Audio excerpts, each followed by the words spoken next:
సర్పంచ్గా భారీ మెజారిటీతో గెలిచిన ఆనందంలో సంబరాలు అంబరాని కంటేలా విందు ఏర్పాటు చేశాడు. కొమరంభీం ఆసిఫాబాద్ జిల్లా చింతల మానేపల్లి మండలం రవీంద్రనగర్ 1 గ్రామానికి చెందిన సూరజ్ దాస్ మొన్నటి ఎన్నికల్లో సర్పంచ్గా భారీ మెజారిటీతో గెలిచాడు. ఆనందంలో ఊరంతా గుర్తిండిపోయేలా దావత్ ఇచ్చాడు. చికెన్, ఫిష్ లాంటి నాన్ వెజ్ ఐటమ్సే కాకుండా పన్నీర్, మష్రూమ్లతో వెజిటబుల్ బిర్యానీ పెట్టి అదరకొట్టాడు. సర్పంచ్ పోటీలో స్వతంత్ర అభ్యర్థిగా సూరజ్కు 794 ఓట్లు రాగా ప్రత్యర్థి శంకర్ మండల్కు 170 ఓట్లు పడ్డాయి.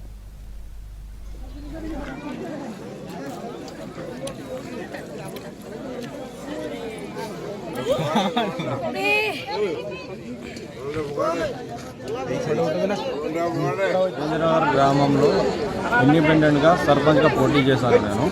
అయితే ఎలక్షన్ టైంలో నేను ఒకవేళ గెలిస్తే మా ఊరందరికీ భోజనం పెడతాను అని మాట ఇచ్చాను. 624 మెజారిటీతో గెలిపించారు. ఒక 2000 మందికి నేను భోజనం అన్నదానం పెడుతున్నా ఇక్కడ గెలిచినందుకు. మాట ఇచ్చాను అప్పుడు ఎలక్షన్ టైంలో. నన్ను గెలిపిస్తే నేను ఒక ఊరందరికీ భోజనం పెడతానని. ఇప్పుడు దాదాపు ఒక 2000 మందికి భోజనం మేనేజ్మెంట్ చేశాను ఇక్కడ. ఏ సమస్య ఉన్నా నేను అందరికీ అందుబాటులో ఉంటాను.